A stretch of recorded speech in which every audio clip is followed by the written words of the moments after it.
बांधवगढ़ नाम तो सुना होगा। अरे बड़ा पुराना नाम है। माना जाता है कि त्रेता युग में श्री राम ने यह किला अपने छोटे भाई लक्ष्मण को उपहार में दिया था। त्रेता युग खत्म हुआ, पर इतने शानदार किले को इतिहास भुलाता थोड़े ही है। इस महल में न जाने कितने साम्राज्य हुए और 14वीं शताब्दी में बांधवगढ़ ने खुद को पाया बघेल शासकों के हाथ में। मगर घने जंगल में आना जाना आसान नहीं था और आखिर जब राजा विक्रमादित्य सिंह ने अपनी राजधानी रीवा में बसा ली तो कुछ ही समय में जंगल ने किले को एक बार फिर अपने आगोश में ले लिया और वर्चस्व स्थापित हुआ जंगल के राजा यानी बाघ का। बाघ का जब जब जिक्र होगा, हिंदुस्तान के दिल में बसे इस जंगल का नाम शायद सबसे पहले लिया जाएगा। यहाँ के चप्पे चप्पे पर हजारों साल से उनकी मौजूदगी के निशान हैं और आज भी बांधवगढ़ बाघों की घनी आबादी के लिए प्रसिद्ध है। तभी तो हर साल यहाँ इतने लोग उसकी एक झलक के लिए दूर दूर से आते हैं। बल्कि कहते हैं जिसे यहाँ आके भी टाइगर नहीं दिखा वो सफारी में सो ही रहा था। पर बांधवगढ़ हमेशा ऐसा नहीं था, कम से कम बीती सदी में तो नहीं। सालों तक इसे एक शिकारगाह की तरह इस्तेमाल किया गया। ब्रिटिश राज की ठाट बाट में बाघ का शिकार आला दर्जे का शौक था। भला उस समय किसने सोचा होगा कि एक दिन गिनती के ही बाघ बचेंगे। पर आजादी के बाद अब भारत संभलने लगा था और सरकार की नजर पड़ी देश की धरोहर उसके जंगलों पर।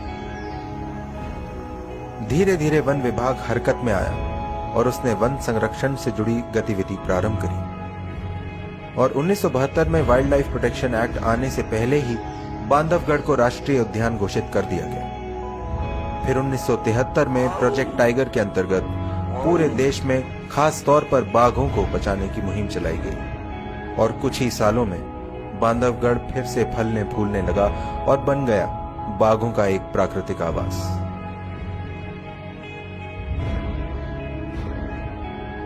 आज पूरे 50 साल हो गए इसे राष्ट्रीय उद्यान बने हुए। शुरुआत में केवल 105 वर्ग किलोमीटर क्षेत्र उद्यान के रूप में लिया गया, जो आज सैकड़ों वर्ग किलोमीटर में फैले कोर एरिया का केवल एक अंश मात्र है।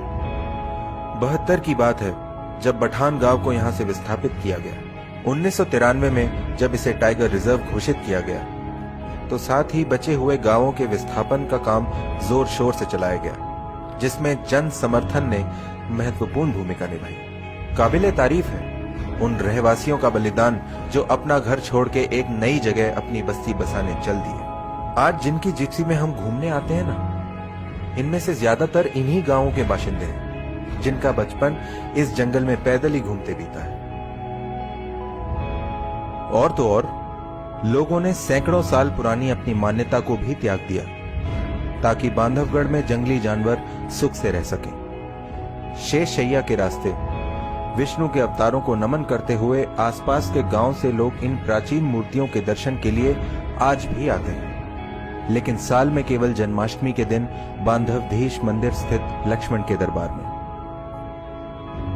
और उतनी ही मान्यता है संत कबीर की, जिनके भक्त यहाँ कबीर महोत्सव के आयोजन के लिए दूर दूर से पैदल घना जंगल पार करके आते हैं। बात इतिहास की हो रही है और सीता मंडप का नाम ना आए। भगवान श्री राम और सीता के विवाह मंडप सी दिखने वाली इस गुफा को वाइल्ड लाइफ प्रेमी किसी और वजह से जानते हैं। हाँ, यह वही गुफा है जहां सीता को पहली बार देखा गया था।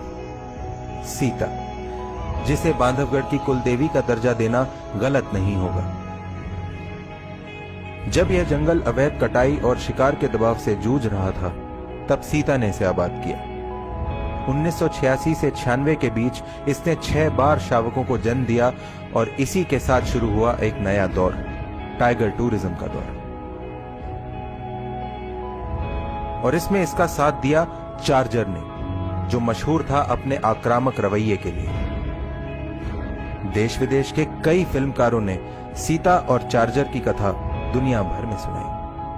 किसी दंत कथा के नायक सा प्रसिद्ध चार्जर आज सूखे पत्तों की चादर ओढ़े इसी जगह आराम कर रहा है, इस बात से बेखबर, बेफिक्र कि उसका राजकुटुंब आज भी पनप रहा है बांधवगढ़ के कई बाघों के रूप में।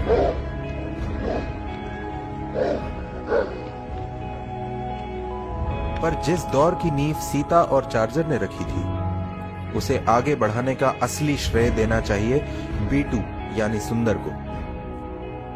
B2 ने अकेले ही पर्यटन उद्योग की काया पलट दी। इससे पहले कभी भी दुनिया में कहीं भी एक टाइगर को देखने के लिए इतने लोग नहीं आए थे। अरे नाम चलता था अपने B2 का। और यहीं से पूरे देश भर में पर्यटन से जुड़े लोगों ने एक नया चलन चलाया, किसी जंगल को टाइगर के नाम पर प्रमोट करने का।